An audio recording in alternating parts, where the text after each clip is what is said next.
Thanks for spending your Sunday morning with us. The Fast 5 Minutes presented by Parts Galore. Brad Galley with Matt Derry, Mike Stone, and a very big-headed man, Tom Lydon. It's kind of scary, actually, that he's hovering over me. Whew, he's fired up for the World Cup.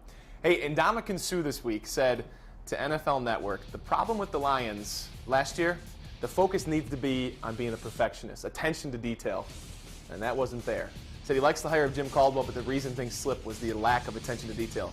Was it a jab at Jim Schwartz? Absolutely it was. And Ndamukong Suh knows where his bread is buttered right now, and that is with Jim Caldwell. The Lions have been coddling Suh for years, and now Caldwell's no different. Oh, we love Ndamukong. He's our guy. He can come in whenever he wants. Caldwell's smart. He and Suh have been talking a lot, and vice versa. Caldwell needs him, and Suh needs the coach.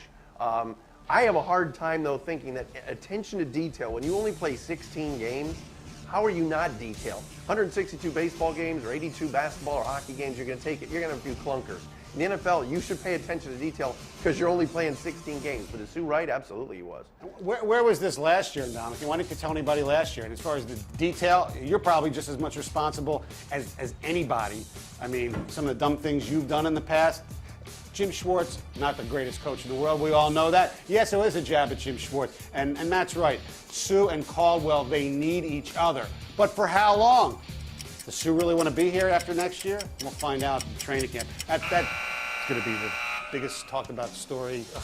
I feel like we'll be here. Has that been discussed at all if Suh wants to be here? We should hit on that. We should really hit on that. Should Pete Rose be in the Hall of Fame? I don't know if that's been talked about. How about this one?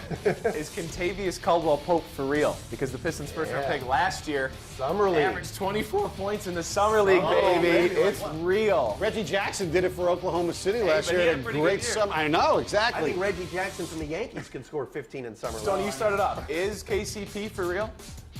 No. I mean, you can't. He had a great game at the end of last year against Oklahoma City in the season finale.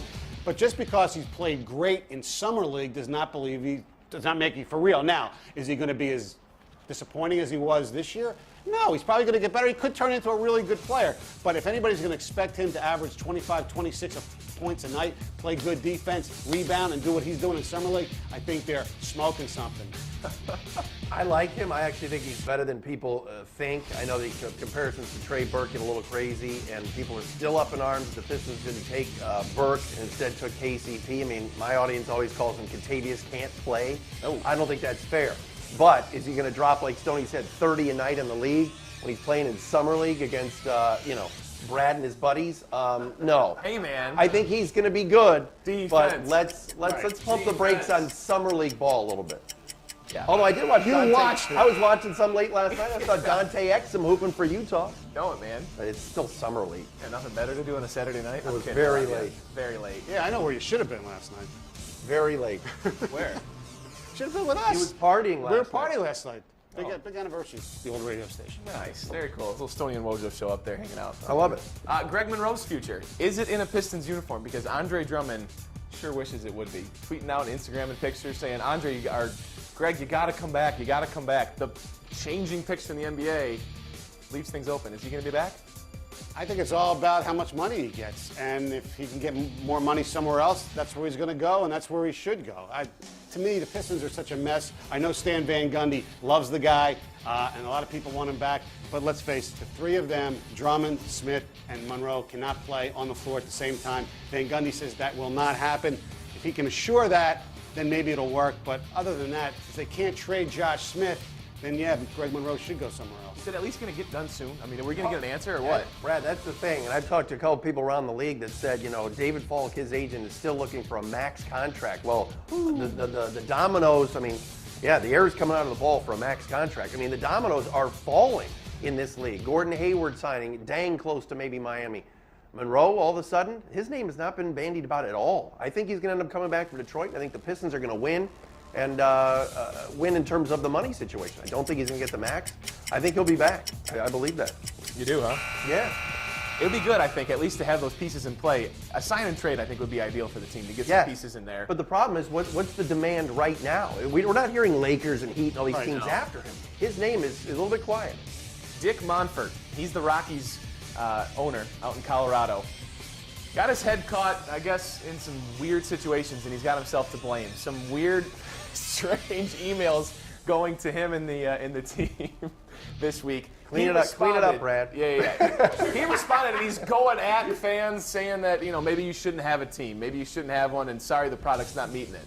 Not the way. Could you imagine Bill Ford doing something like that? Mike Ilitch doing something like that? No, I think it was beyond dumb, and the Colorado Rockies have not been exactly a team that's lit the world on fire for many, many years. And that city is about the playoffs 10 out of the last 13 years, something right. like that. And it's Broncos town. The Avs, made the playoffs last year and had the coach of the year in Patrick Waugh. Not that the Nuggets have been pretty decent. To talk to fans like that is a bad move, and all the Rockies should do is move DJ LeMahieu up in the order. That's his birthday, baby. That's all they should do. That's bad form. That is bad form. That's Brad's buddy from Brother Rice. Bad form. Should the Tigers bring him here at the trading deadline? I don't know. I'd be too much of a distraction. Obviously, it's a horrible form by an owner to do that. And we've learned recently, 4 years ago, sometimes when you sit there at your computer and you want to vent, don't hit send. And that's what this Colorado owner should not have done. It's just surprising. I mean, some of the comments, one of the guys said, I didn't expect to hear back, but when you hear back from the owner, it's kind of shocking. And when it's negative from the owner, it's even more shocking. These are your customers. Right. They are. I wouldn't go back if I was them. Right, exactly. People will be going back to Minnesota. Last topic, the All-Star Game will be having self-serve beer at Target Field in Minnesota. I'm not going to ask if it's a good idea or a bad idea. Is it a good idea or a great idea? Oh, it's a great idea. You know what the problem is, though? Who sits there and makes sure people actually get what they... Beer police. Oh, the beer police. Who are the beer police? I don't know. It's just a cool idea, especially if they have enough of them so you don't have to wait in line. The key to having beverage at ball games is not waiting in line. That's the key. Every time you get Every beverages, time, no matter if everywhere. it's self-service, no matter if it's, at the concession stand, you can't wait. That's why vendors are great people. The vendors. I happen to think it's a bad idea, and I'll tell you why. I hope they have enough security. It's the baseball All-Star Game. I'm not saying it's uppity, but it's close. And I think some of the clientele that's there mixed in with the regular fans. I just hope people behave around those stands and around those lines. And, there aren't obnoxious people going, hey, move, let's go. You already were up here once. I'm hoping they have enough security in that area because I don't trust many people, and drunk people for that matter, at the baseball All-Star Game. I hope this is a non-story. Hopefully. Could be fun. Could work out.